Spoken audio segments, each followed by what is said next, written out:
Like life, basketball is all about working together, isn't it, Ryan? Sure feels like it. To succeed, you need a game plan and teammates you can trust. That's why having a State Farm agent can make all the difference. It's just like having someone on your team you can trust to come through in the clutch. The clutch, that makes me think of PJ Tucker for some reason. Bounced around the league. Second round pick? Late first round pick? No, second round, right? And if you think about Tucker, like he's one of those guys you're like, this guy's never going to play meaningful minutes on a good team. Yeah, what is he? He's a tweener. Yeah. So I don't know if it's the league going small. Like, do you think 10 years ago PJ Tucker gets to be the guy in a playoff game? I mean, I wouldn't have thought 6 months ago PJ Tucker was going to be the guy in the playoff game. No, he's always been really important, I think, as part of the Houston He's their run. small ball 5 center now. It's Like unbelievable, Capella's 20 minutes a game, making, what, $15 million a year? The best part about the PJ Tucker thing, too, is like if you actually watch him away from the ball, he kills all the Warriors around the rim. I know. So you're going, okay, wait a minute. They're plus 20 and boards and all the offensive rebounds. Like, there's no way they're going to do that again. And then they did it. I mean, it wasn't that magnitude, but the offensive rebounds, like, these guys don't know what to do with them right now. I feel like every time PJ Tucker's involved, something good happens. I like Steve Kerr compared them to, what do you say, the Rockets were middle linebackers? Middle linebackers. And the Warriors were volleyball players, which was like the most passive-aggressive diss I could ever remember a coach of his own team. But it's kind of right. What I liked about this series is I feel like the Rockets changed the tenor of it in 3 and 4, where they just made it like a junkyard dog game.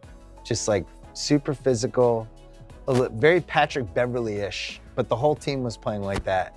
And I think that's what you have to do against a team that's more talented than you, which the Warriors are more talented. Yeah, I think that sign at the end of the fourth game was, okay, the Warriors like a bit of their own wake-up call. Yeah. And because they've been so successful, and I think when you watch them, I know I've just enjoyed watching them so much over this run, you can see them look down on the opponent. Yeah. And they're still doing this with Houston in moments. So it's not really to take anything away from Houston, because you're right, they're mucking it up. They extend the defense quite a bit, and by Frantic extending energy. the defense, yeah. And think about Game 4.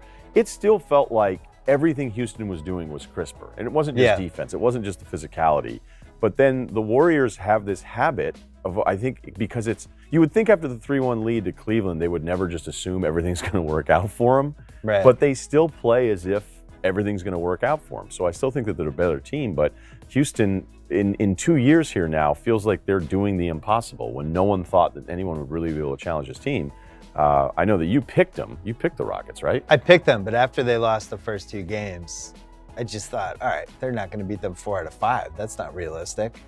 And then they steal 3. I felt like that was a borderline steal. I really felt like the Warriors could have won that game, and we're kind of lurking. And But then they're all still of a down sudden, 13, and they had to come back from but it just had that feel of, this is going to be one of those things they flipped the switch, and then they just couldn't. And then Harden had that charge that they don't call. I think if they call that, I feel like the Warriors would have won that game.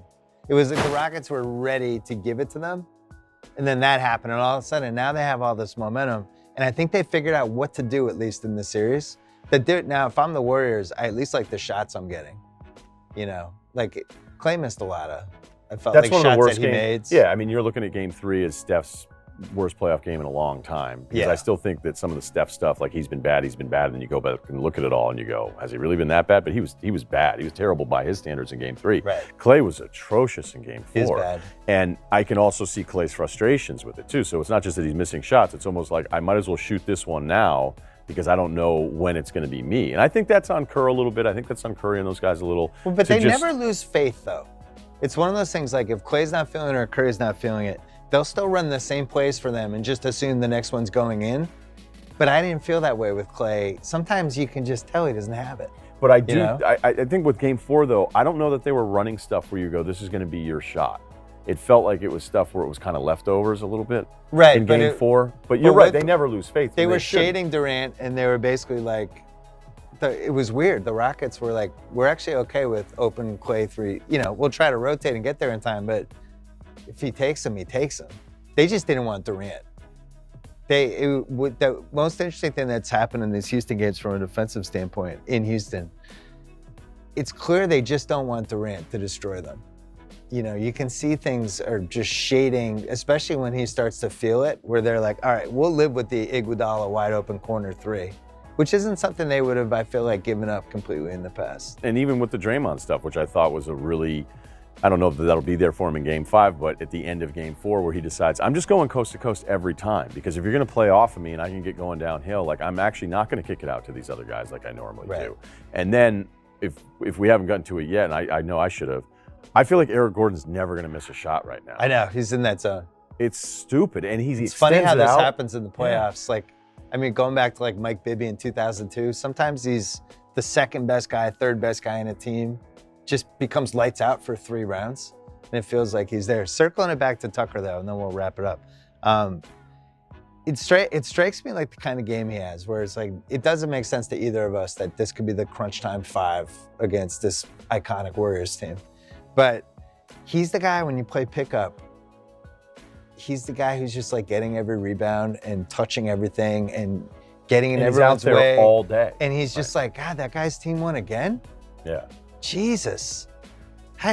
Oh my God, he's been out there for 8 straight games. I looked him up and after he's one just game. Annoying. Right, and I remember watching one game in the series where, it may even have been against Utah, but it was just one of his playoff games where I look and I'm like, you know who was really good tonight was PJ Tucker. He was and like I looked, 0 for he was 4. 0 for 4. Yeah, right. And I go, wow, wait a minute. Yeah. But and that's sometimes the lie in the box score, that if you're watching the whole thing, like without him, I mean, it's hard to say like who's the most. We all know that Harden's the most important guy. He's the guy that freaks you out. I mean, Harden is freaking out defenses in the way that Curry freaked out defenses. Yes. And to have Gordon be this guy that can capitalize off that, and if you go to close out on him 30 feet, he's still good and he's thick enough. He's got that kind of thick body, and he was such a sick athlete before the knee injuries that he still expects to finish at the rim, especially when everybody's spaced out. So I don't always love it, as I've been stating and I've been on the record, but there's still so much respect that I have for this team that is 53s in Game 4. It's Bob Ryan didn't like it. Well, you know what else Bob Ryan didn't like? The is 4th Eagles album. Bob Ryan was like, is this really what we want from basketball games these days? Or he had one of those kind of tweets. Wait a minute, do you always like it though?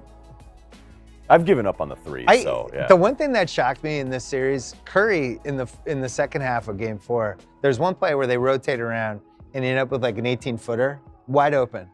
And he's shooting, and I'm like, that's a bad shot. There's a wide open top of the key, 2-pointer. And we're conditioned now, we're being brainwashed that those are bad shots. He hit that one too. He hit it. Yeah. Guess what? It was a good shot. Yeah, here's the thing. He's a wide open 18-footer. It's Steph Curry. So what I've noticed though in this sprawling situation that we've seen here, the sprawl ball as it's referred to now, is that we have guys that we think are good 3-point shooters, or we just think they're good shooters because they have like a decent 3-point percentage from a certain spot on the floor that they only shoot from. Right. That we've almost forgotten that great shooters are guys that calibrate their body and their mechanics and can make to wherever they are. And and that's Harden, that's Curry. There's not a lot of those guys. Durant. But we almost don't want the guys that are still great at that to take those shots. Guess what? Curry should shoot when he's wide open. Yeah, when he's wide open, he's going to be So, PJ Tucker, big winner of the series so far. Well, PJ Tucker reminds us yet again, having someone on your team you can rely on lets you focus on what matters most. Talk to a local State Farm agent to get a trusted playmaker on your team. Ryan's my trusted playmaker, but you can find your own.